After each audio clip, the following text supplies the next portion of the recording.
Sejam todos muito bem-vindos ao primeiro encontro da Comissão de Atenção à Saúde Mental dos Médicos Veterinários e Zootecnistas.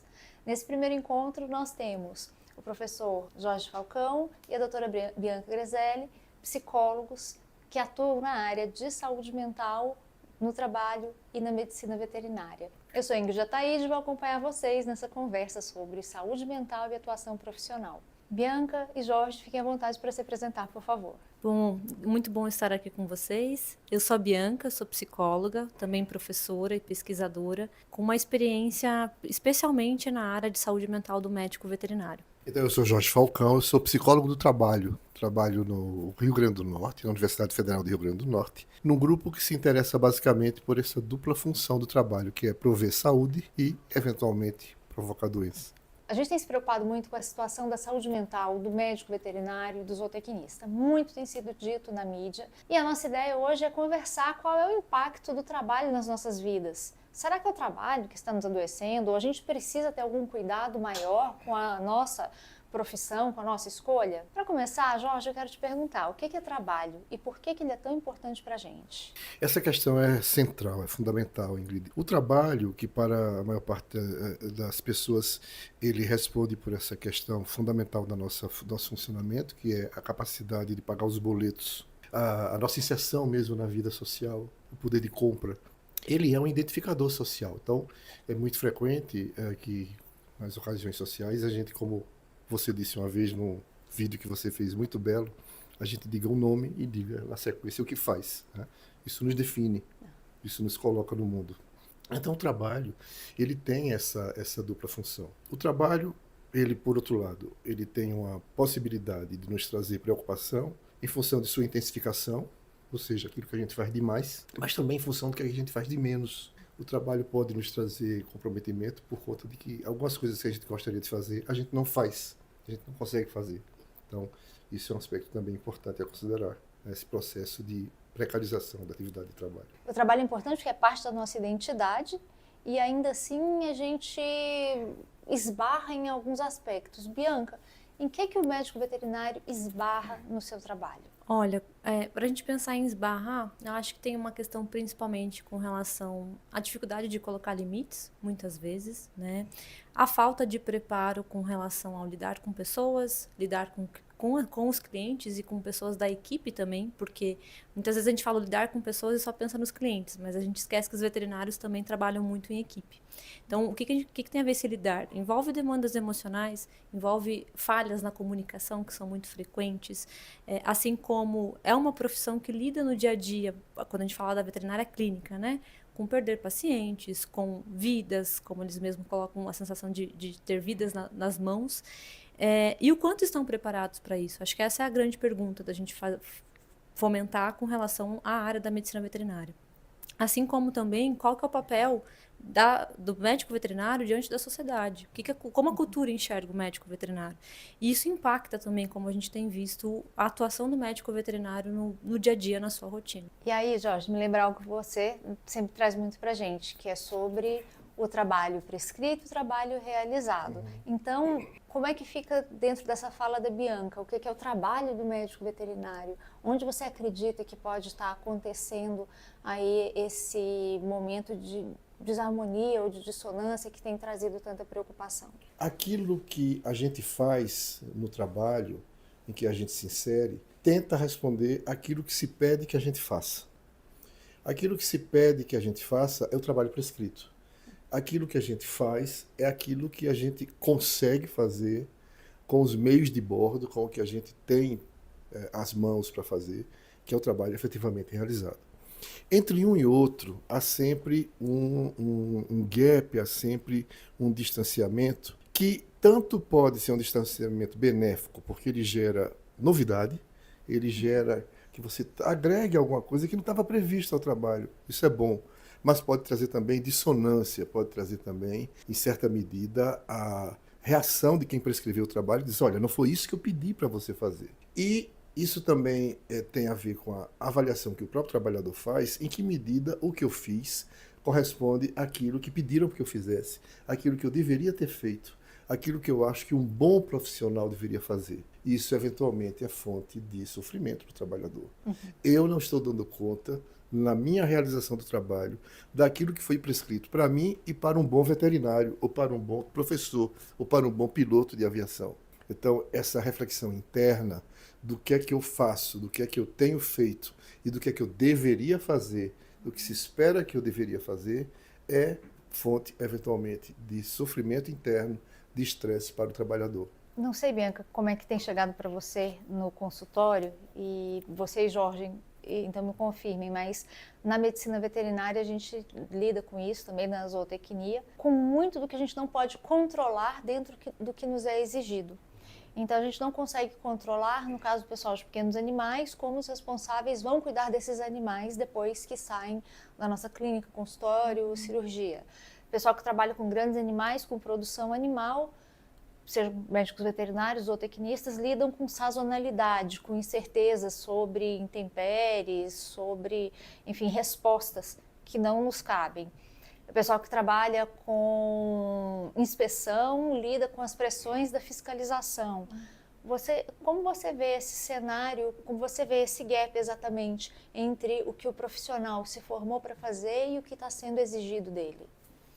Perfeito. Eu acho que, em primeiro momento, é importante só da gente lembrar e ressaltar que não é algo exclusivo da medicina veterinária, mas talvez eu diria do ser humano, nem das profissões, mas do ser humano, essa sensação que a gente tem vivido muito hoje em dia do que eu deveria fazer diante do que a cultura e a sociedade nos coloca, e que, ainda mais com as redes sociais, este deveria fazer tem ficado com uma imagem cada vez mais de perfeito, como se esse perfeito existisse, e a gente pudesse conseguisse produzir aquilo que essa imagem coloca, diante daquilo que eu realmente consigo fazer.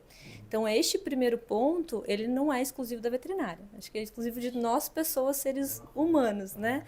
Mas é claro, aí quando a gente leva para o campo da veterinária, Ingrid, uma das coisas, até na minha pesquisa de doutorado, que mais foi citado, que se fala sobre o controle, do quanto também tem os dilemas éticos e morais envolvendo não só a negligência que muitos tutores têm com esses animais, seja no antes ou no depois de ter levado ao médico veterinário, mas como também questões financeiras, né? Porque o veterinário, por vezes, ele também se vê ali na limitação de eu tenho um tratamento para ofertar, eu tenho uma cirurgia, eu tenho exames, mas este tutor não pode ou não quer, não aceita, né, pagar por esse procedimento, por exemplo. Isso é algo que dá uma sensação muito de fora do meu controle.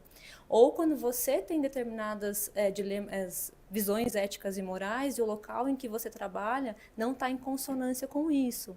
Assim como se a gente também pode ir para questões até mesmo da vida cotidiana que fogem do nosso controle, mas que eu não vou me aprofundar aqui, senão a gente poderia ficar horas conversando. E o que a gente faz para melhorar isso? Porque aí vem essa preocupação. Se eu já não tenho controle do que o meu cliente vai fazer quando sair dos meus cuidados, por outro lado, eu tenho essas dificuldades também que nós enfrentamos com esses dilemas éticos e morais. Como é que os conselhos, como é que a gente pode tentar trazer aí um parâmetro do que seria o nosso trabalho?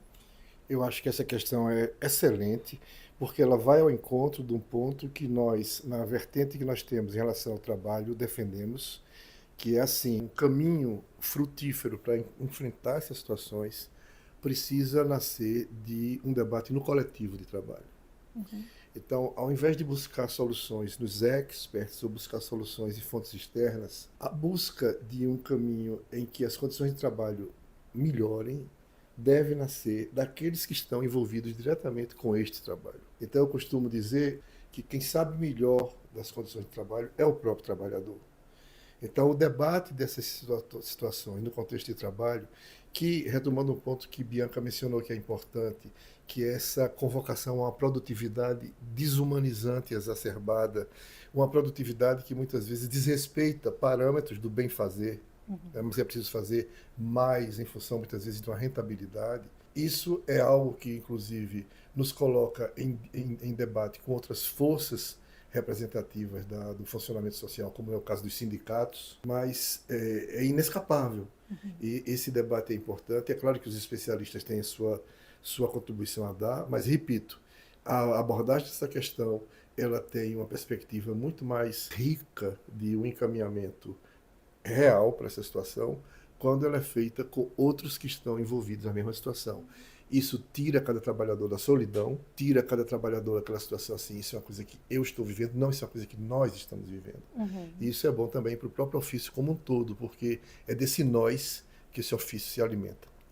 Até para a gente conseguir chegar, então, num sindicato, em uma luta, em uma proposta por algo que seja trabalhista, a gente tem que entender o nosso ofício. Então, é salutar quando a gente tem um sistema de conselhos que organiza, que normatiza, que mostra para a gente e para a sociedade qual é o trabalho esperado de nós, para que a gente possa ter uma noção. Sim, e acho que até um dos principais desafios para os conselhos, que sejam empresas também, associações, enfim, mas vamos focar nos conselhos, Ingrid, é o que a gente sempre fala sobre, porque é lidar com este nós, que é este coletivo, mas que é formado por indivíduos subjetivos. Então, a gente fala sobre a medicina veterinária, que inclusive tem muitas áreas de atuações, que são, só ali a gente já encontra vários fatores de estresse diferentes, por exemplo, assim como fatores de proteção também, a vida, a rotina em si. E além disso, a gente sai também do contexto medicina veterinária e lembra que antes de médicos veterinários são indivíduos com personalidades, histórias de vida, talvez alguns diagnósticos, enfim. Como se torna então complicado a gente falar sobre esse assunto, assim como outros, pensando em soluções que vão ser aplicáveis para todos. Então, eu acho essa um dos nossos principais desafios, tanto como psicólogo, assim como de vocês conselhos, que é vamos pensar como que a gente pode ajudar esses profissionais quando a gente está falando das mais diversos tipos de subjetividades e pessoas aqui. Eu acredito que quando a gente tem, então, uma noção geral, uma normatização geral, essa regra de saber o que nós devemos entregar, precisamos entregar, a gente consegue ter mais espaço para colocar a nossa subjetividade, que é a nossa individualidade, o nosso jeito de fazer. Porque assim, na veterinária, na psicologia, em cada profissão, a gente tem vontade de colocar, né, o nosso coração naquilo, mas tem limites os quais a gente não pode ultrapassar, outros que a gente não deve ultrapassar porque não são salutares. Eu acho que a normatização do sistema, conselhos, nos dá exatamente esses parâmetros, esses âmbitos. E aí a gente consegue se expressar individualmente dentro do que deve ser esse coletivo. Exatamente, você alude aí a uma questão estrutural que, mais uma vez, remete à riqueza e à complexidade do que seja o trabalho humano. Porque, de fato, do trabalho humano abarca o que eu gosto de chamar, e outros também, de um tripé, que tem um dos seus pontos a pessoa, o indivíduo, que a gente aludiu aqui, que sofre, que tem sua história pessoal, que tem seus pontos fortes e seus pontos fracos. O ponto importante é considerar que a organização, o contexto de trabalho, mesmo que seja um trabalhador informal, que trabalhe por conta própria, ele tem um contexto de trabalho, ele tem lá aquele domínio em que ele presta serviços, que é um contexto. Então, aquela realidade é importante também. E um terceiro ponto importante, que é assim, o fato dele ser um médico veterinário, o fato dele ser um professor, o fato dele ser um dentista, o fato dele ser o ofício profissional. Então, repetindo, o indivíduo, o contexto e o ofício profissional. Uma instituição como no sistema conselho, como os conselhos federais e regionais, eles procuram exatamente corporificar essas demandas dos contextos e do ofício, em respeito ao indivíduo. Então, é nessa dinâmica, nesse lugar gravitacional, né, entre esses três polos, que se situa a delicadeza, a riqueza e a responsabilidade de um órgão como esses que tem esse papel. Que ótimo que a gente chegou nesse ponto de falar de indivíduo, de falar de ofício e de contexto. A gente tem se preocupado bastante com o nosso contexto atual, nosso mercado atual e a realidade que os profissionais estão vivendo. Vou pedir para vocês que continuem acompanhando, que no próximo momento nós vamos abordar exatamente a precarização profissional, que é esse contexto, para onde ele está nos levando e como lidar com ele.